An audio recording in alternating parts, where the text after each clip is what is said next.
ভাইজান নওশাদ সিদ্দিকীকে কোর্ট থেকে নোটিশ পাঠানো হয়েছে, তো এই বিষয়ে আপনি কি বলবেন?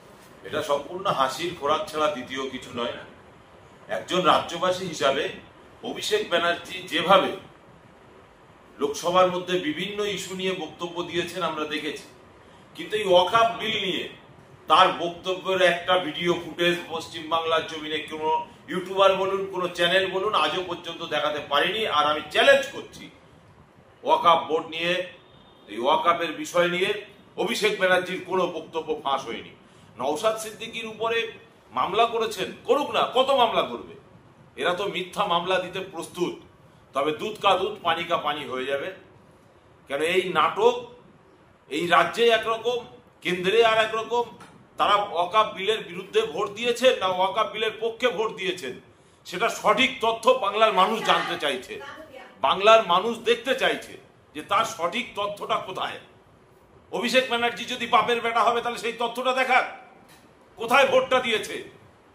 আমরা লক্ষ্য করে দেখেছি অনেক এমপি হাজির ছিলেন না, অতএব তারা কোথায় ভোট দিয়েছেন, হাজিরা না থেকেছেন কারা কারা, তাদের লিস্ট বার হোক, এটাও আমরা দেখতে চাই।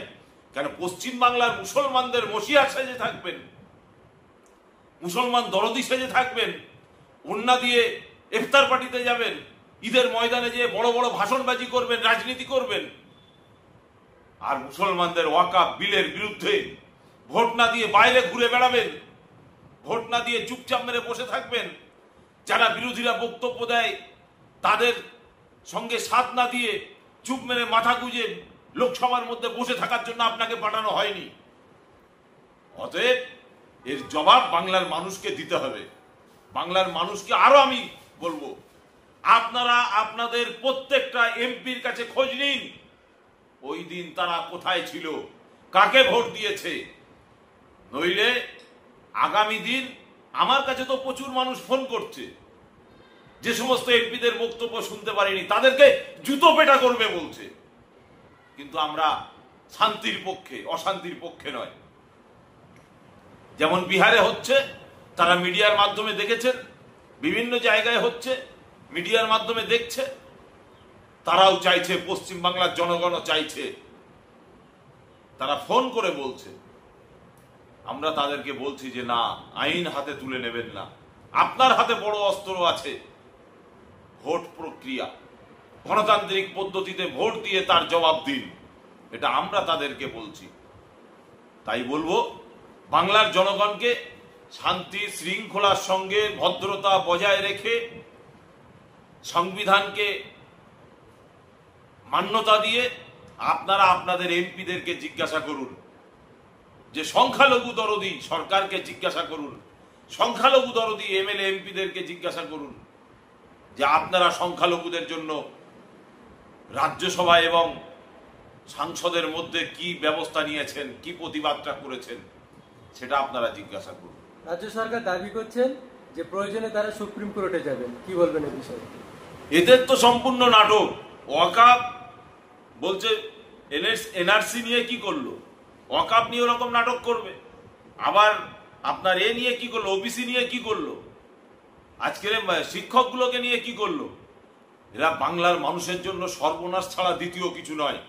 রাজ্য সরকার এবং রাজ্য সরকারের নিচু থেকে উপর পর্যন্ত প্রত্যেকটা জায়গায় টাকা টাকা টাকা, তোলাবাজি তোলাবাজি তোলাবাজি তোলাবাজি ছাড়া আর এদের কোনো কাজ নেই। অতএব এদেরকে যত দ্রুত সম্ভব, আমি তো মাঝে মাঝে মনে করি যে নির্লজ্জ মুখ্যমন্ত্রী, যদি এক জায়গার লজ্জার পানি ওনার পেটে থাকতো না, তাহলে উনি এতক্ষণ চেয়ারটা ছেড়ে দিয়ে মানুষের কাছে ক্ষমা চেয়ে নিতেন। কেন এই যে বেকার যুবক যুবতীদের নিয়ে যে ছিনিমিনি করছেন, যে খেলাটা খেলছেন, এটা আগামী দিন প্রচুর ভয়ঙ্কর তৈরি হতে যাচ্ছে। তাই বলবো, এখনো সময় আছে, এখনো সময় আছে। রাজনীতির ঊর্ধ্বে উঠে এই সমস্ত বাচ্চাদের, এই সমস্ত মায়েদের, এই সমস্ত বোনেদের, এই সমস্ত ভাইদের পাশে দাঁড়ান, এখনো সময় আছে। যারা দুর্নীতি করেছেন, যারা দুর্নীতির সঙ্গে যুক্ত হয়েছেন এবং যারা টাকা দিয়ে চাকরি করছেন, তাদেরকে ছাঁটাই করে বাদ দিন, দিয়ে স্বচ্ছ পরীক্ষা দিয়ে ভালোভাবে যারা চাকরিটা পেয়েছে তাদের চাকরিটাকে ফিরিয়ে দেওয়ার ব্যবস্থা করুন। আগামী দিন এই রাজ্যে মুখ্যমন্ত্রী সহ যতগুলো তৃণমূলের নেতা আছে তাদের বাড়িটা না ঘেরাও হয়, এটা আমার ভয় লাগছে। এতদিন পর্যন্ত শুধুমাত্র এসএসসি মামলায় হয়েছে, কিন্তু কোন রকমের নেতাদের মধ্যে আওতায় আনা হয়নি। সম্প্রতি সুপ্রিম কোর্ট থেকে এরকম একটা আভাস পাওয়া গিয়েছে, এবারে প্রয়োজনে সিবিআই মন্ত্রিসভাকেও ডাক করবে। কি বলবেন এই বিষয়ে? করবে তো, একদম পাহাড় পরিমাণ দুর্নীতি। অতএব এই দুর্নীতির বিরুদ্ধে প্রশাসন তো হাত গুটিয়ে বসে থাকবে না, কোর্ট তো হাত গুটিয়ে বসে থাকবে না। তারা সকলে চেষ্টা করবে। আমাদের জন্য খারাপ লাগবে, কারণ আমরা শান্তিপ্রিয় মানুষ, সেজন্য আমাদের জন্য খারাপ লাগবে। কিন্তু খারাপ লাগলেও তো কিছু করার নেই। যারা দুর্নীতির সঙ্গে যুক্ত, যারা তোলাবাজির সঙ্গে যুক্ত, যারা গরিব, অসহায়, নিপীড়িত, লাঞ্ছিত, বঞ্চিত মানুষদেরকে শোষণ করেছে, তাদের তো জেলের গারদে যেতেই হবে, জেলের ভাত তো খেতেই হবে। কোনো উপায় নেই, প্রত্যেকটাকে চুনকে বিচার হবে।